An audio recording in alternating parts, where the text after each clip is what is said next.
Good morning, beloveds. I'm running wicked behind, and it's my own fault. We set both the alarms this morning, and at 6:30 this morning it was raining, so we got up with the 8 o'clock alarm. And yet I still... Okay, it is October 4th.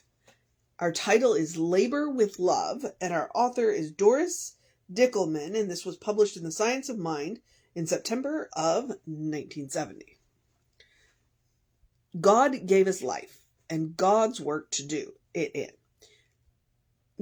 it. Therefore, as co-creators with the divine, each of us has their particular niche to fill. Though many of us shy away from the idea of work, it is the only way in which each of us fulfills the divine purpose. Our crucial functions are to work and to love. Work is love made visible. It ensures survival by providing for our basic needs and satisfying certain wants. Love serves to create the conditions which complement and give reason for working. Establishing home and family, and providing for personal and family needs. Work and love go hand in hand as the means of self-validation, of social validation, of spiritual validation. Therefore, work and love are the reasons for being.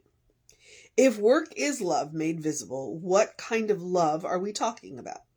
Of course, there are all kinds of love. Love of spouse for spouse, parent for child, siblings, and so on. Also, selfish love, greedy love, possessive love. However, the love we're concerned with here is mature love, which has nothing to do with the number of one's years, but with feelings and attitude. It is the love that desires to give rather than to take. Giving, not in the sense of sacrifice, but through care, responsibility, respect, and knowledge. To carry out these elements requires work. Attitudes about work and love reveal a great deal about our emotions. Emotional and spiritual balance involve the recognition that work is part of our creative identity, through which we achieve realization of our innate potential. Work is engagement in productive activity. Loving to work and working to love is what makes for personal dynamism, which has nothing to do with personality or temperament. Neither does it mean being a flamboyant go-getter. We are dynamic when we do something in a new and better way, when we are creative, initiative, useful, when we make the world a better place because we live, love, and work in it. Okay, it was really long. And there's a lot in there. And so I'm like, I don't even know where to start with what she was talking about. I mean, she's making an argument for why we work. And I guess I think part of it is I love what I do. I love I call it my mortgage paying job. I call it my mortgage paying job because it pays my mortgage. But I love what I do. I work in a health food store. When people come in, I help them make choices based on what it is that why they came in my door. I love what I do. And part of it is, I think, because in Science of Mind, one of the greatest things that we can teach people is that they're at choice. And that's what I get to do all day, every day, is help people choose. I get to show people that they have a choice. Now, sometimes they come in and whatever it is that they're asking for, I don't have. And sometimes whatever they've come in asking for, I only have one of. So then their choice is either to buy it or not. Sometimes I have more than one kind, and then it was like, okay, well, and then I get to help them narrow down the choices. But when it comes right down to it, what I do is I teach people that they have a choice, which is Science of Mind, when we teach people that we have a choice. And I think that's part of what I'm sorry, Doris was talking about is we all, and I'm going to use the word need to work.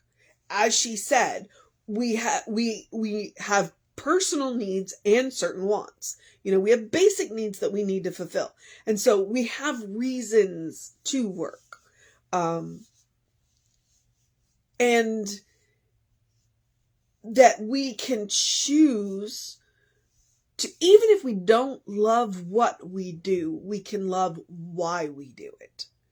And I like the fact that she says that work is love made visible.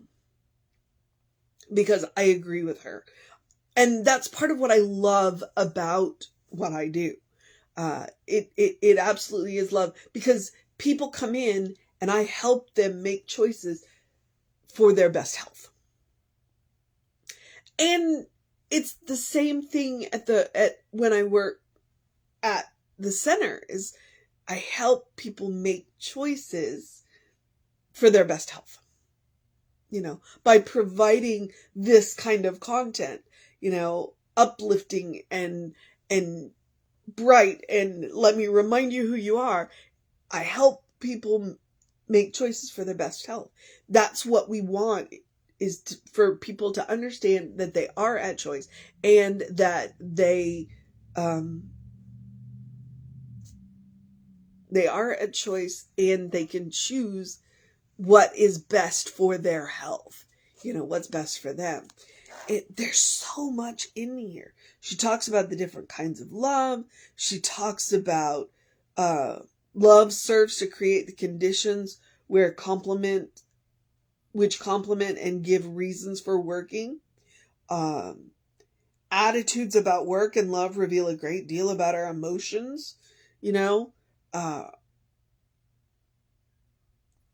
Work being the only way which each of us fulfills the divine purpose. And what is the divine purpose? For us to go out and experience things, and work's part of that. Wow. I mean, I can barely scratch the surface of this. And I think maybe that's one of the reasons why I gave myself such a short time to do it without realizing it, is because I could talk all day about this. And I'm going to leave you with one more, really, and then we're going to get on to the mission. It is the love that desires to give rather than to take. Giving not in a sense of sacrifice, but through care, responsibility, respect, and knowledge.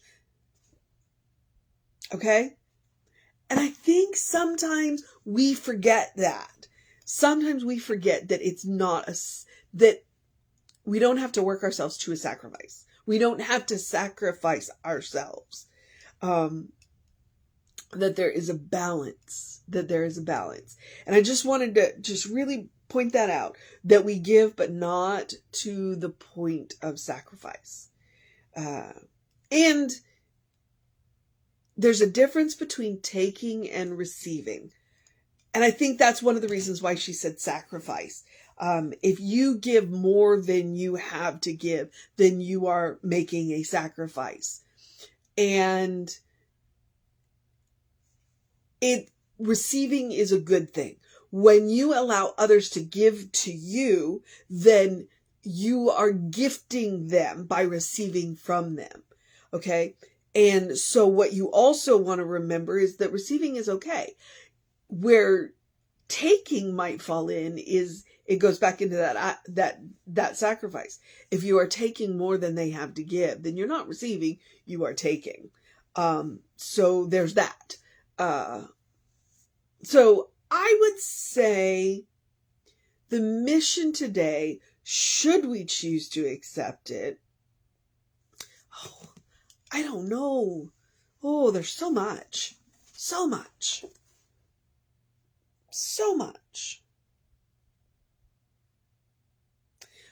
All right.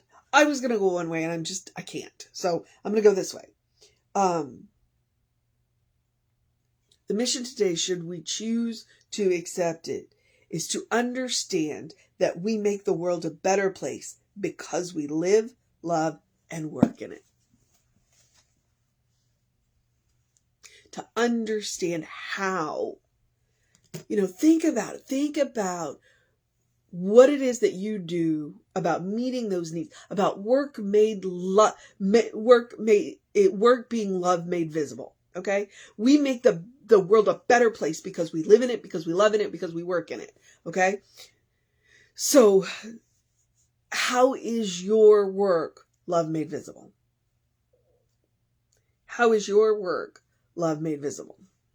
And maybe, especially if you're doing something that you don't particularly enjoy, it will either give you the wherewithal to change what you do or to change your attitude about what you do. How is the work that you do love made visible? That's the mission today. All right. Because we make the world a better place by living in it, by loving in it, by working in it. How is the work that you do? That's the mission. Okay. I think I got it. All right. The other mission is the same mission I give you every day. And because I'm short on time, I'm not going to belabor the point. Do something loving for yourself. Do something kind for yourself. Do something compassionate for yourself. What I am talking about is the spiritual practice of self-care. Okay. It is as simple as taking a deep breath and as much as taking a vacation. Okay. Anywhere in between. And it can be one thing or it can be three things. It can be saying no. And no is a complete sentence. You do not have to justify why you are saying no to something that just drains you. It looks like saying yes to something that pushes you a little out of your comfort zone. It is eating dessert first, which is not saving the good stuff. It is about being willing to use all the fancy stuff more often to make the ordinary extraordinary a little more often. It is making room for joy. Joy is a quality of God. No matter what is going on in the world, you deserve joy. So, make room for joy. Please, take care of yourself. All right. When the oxygen masks drop, you put your oxygen mask on first, and then you help your neighbor. You can't pour from an empty cup. So, all right. Yeah. Deep breath. All right. I'm going to move forward into the rest of the suggestion. Do something to engage your mind and your body, whatever that looks like for you. Drink plenty of water. Your body works better. Your brain works better. Your skin looks better when you are well hydrated. And it rained most of yesterday. So the earth is, where I live, we're getting a little bit better hydrated right now. So I'm super excited because it could rain for the next 2 days. And I'm super excited about that because we really need the moisture. So hydrate, please. And get that early in your day bright light. We may not see the sun for the next 3 days, and it's okay. It's okay. Artificial light will help too. I'm encouraging you to support your circadian rhythm. 5 to 10 minutes of bright light first thing in your day will go a long way to helping your hormone balance. If you get that sunlight from 7 to 9 in the morning, that helps with your vitamin D. So that's what I'm talking about. And vitamin D does so many things. Did I mention I work in a health food store? Okay. Along with being a staff minister at Creative Life, this is what I do. All right. The last one is, to open the windows of your soul. Allow the breath of heaven to remind you, you do live in heaven right here, right now. It's all around you all the time because it's a state of mind. It is a state of consciousness. It is, once you learn that, heaven ceases to be a place you have to get to and can become any place you are. And that is where our real power is. Once we learn that it is a state of mind, a state of consciousness, once we learn to create it for ourselves, one, nobody can take it away from us. And two, any place that we are can become heaven. That's a superpower. Really. So, and the best way to get there is to take Emma Curtis Hopkins' advice. So the heaven is a state of, that's Ernest Holmes. But Emma Curtis Hopkins says, look for the good and praise it. Look for the good and praise it. You want to get to heaven? You want to change a grumpy mind? Count your blessings. Count your blessings. Or go do a random act of kindness or go volunteer. There's science back in those two. So look for the good and praise it. All right. We are Creative Life Spiritual Center, Creative Life Spark. I'm the running Reb Ryan on the social medias that I am on. You want to know what's going on with Center? Email info@creativelife.org. That will get you on the constant contact. The hot links are hot. If it says click here now, it'll take you right to the information you want. And trust me, there are hours of content on both YouTube channels. Feel free to check them out. Okay. Have a great day, a wondrous day, a fantastic day, a magical day, an enchanted day, a wonderful day, an awesome day, an amazing day, a work day, a love day, a meeting certain needs day, a understanding your wants day, a labor of love day, how is your work love made visible day, a good day. And if that's too much pressure, simply have a day. You are enough. Just as you are. You are a beloved child of God. You are a brilliant light. You are a divine spark. You are spirit in motion. You are God in action. Or as Reverend Jesse likes to call us, you are a godling, in whom God is well pleased and well represented. All right, beloveds. I got to go finish up getting ready for work. So I'm going to remind you that Reverend David should be on around 5 p.m. with you. I will be back with you around 9 a.m. tomorrow. Take care of yourself. Know that you are loved, and I will see you next time.